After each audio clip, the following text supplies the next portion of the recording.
once somebody approached Reb Nosson, and he suggested, in other words, he was asking his opinion and his thoughts on this.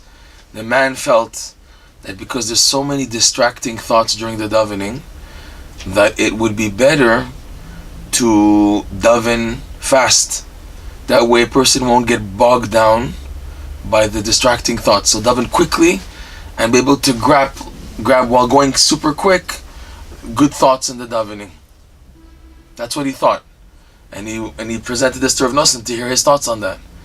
Rav Nosson said it's not a good idea, because with that attitude sometimes you can, by davening fast and trying to avoid the distracting thoughts, sometimes you can have a distracting thought and daven fast with it, so you have one distracting thought for the entire davening. Rav Nosson suggested it's better to daven slowly. That way you can grab here and there concentration on your davening. You may not be able to concentrate on all the davening, but by davening slower, you have better chances of concentrating here, concentrating there, because you're now slow. The slow motion helps you to calm down, to concentrate. Normally, when a person is not into their davening, they want to get over with it, and that pushes the attitude. That's an incentive for the attitude of people to daven fast. But when you're trying to daven, you want to daven, you want to have kavana, concentration in the davening, so the attitude is to daven slow. We said this many times, there's no specific customs in Breslev, but it just happens to be that in normal, standard, again, it's hard saying this, but just as this the reality of what we see here in the Holy Land. In the Breslev communities, normal weekday davening in the Breslev shul, from the part called Hodu until the beginning of the Amida prayer on a weekday. Standard, by the way, for the minyan, set so that it's a speed which is acceptably normal, is 30 minutes. 30 minutes from Hodu until the beginning of Shmoneh Esrei. That's an accepted normal time for a community. You have individuals who are so into their davening, they daven even a bit slower because they've connected to the sweetness of the words. Their kavanah is there. They're investing in their davening, that they sometimes can go on for a few hours. Some of them. Some people are like that. You have angels who are like that. But in the norm, what's considered, I guess, again, there's no rules, but what's from what we see is an acceptable norm for speed, to be able to concentrate on the words and to daven at the same time and not to over-exaggerate, is about half an hour. Shabbat, it's 1 hour from the Hodu until the beginning of the Amidah prayer. But again, I'm stressing there's no, in Breslov they do like this. There's no such thing as that. Each person is different. It just happens the communities here, that's how they're doing it. It's food for thought to aim that I have an acceptable speed. And if it's under that, then and I'm having a hard time concentrating on the davening, so I should maybe double think about how fast I daven.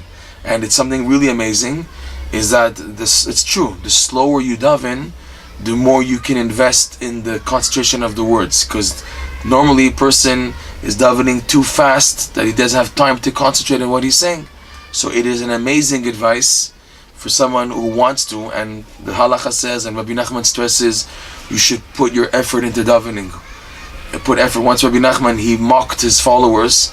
He said that you guys are like me when I was on the ship on the way from Istanbul to the Holy Land, that there was a leak in the boat, and to clog the leak or something, they had to have everyone pull a certain specific rope, and Rabbi Nachman said, was very weak, and I couldn't pull like everybody else was pulling. So what did I do to show everyone I was pulling? I made an expression on my face, like a force, so that my face became red while pulling the rope. So he said, you guys, your davening is like that also. Everything is external. You're acting as if you're putting energy, but it's not really there. Because Rabbi Nachman says the main thing in the davening is concentrating on the words, and not to expect by screaming out loud, by hand clapping, by doing external actions, then the davening will come. He says, Rabbi Nachman, the opposite, that the concentration on the words is where everything begins. That's where it starts, is on concentrating on the words. And like Rav Nosson told this man, the secret for concentration is slow davening. To daven slow, not to be in such a rush, to appreciate the davening. Because once a person experiences what davening is, the sweetness is unbelievable. If you see in the Kutim on lesson number 4, Rabbi Nachman explains this concept that when the divine, the infinite light opens up to a person in the middle of his davening, so then he says those words commensurate to how much the light has been opened. He says those words with such a yearning, such a clinging and cleaving to Hashem, which is amazing, which is unbelievable. And anyone who's tasted what real davening is feeling one with the words, it's a sweetness which is basically unparalleled, and it's worth investing, re-experiencing this kavanah. Obviously, our intent for davening is to daven for the sake of Hashem, because Hashem wants me to daven, and not for an ulterior motive of having a spiritual high. Yet, in davening, it's something special, unique, that experiencing a high, a dveikut Hashem, is really a goal of the davening. It's one of the goals. So it is suggested to aim for this feeling of connection through the words. The words are vessels. The words, the holy words of the prayers, are so organized in such an amazing way that every Jew can connect to them.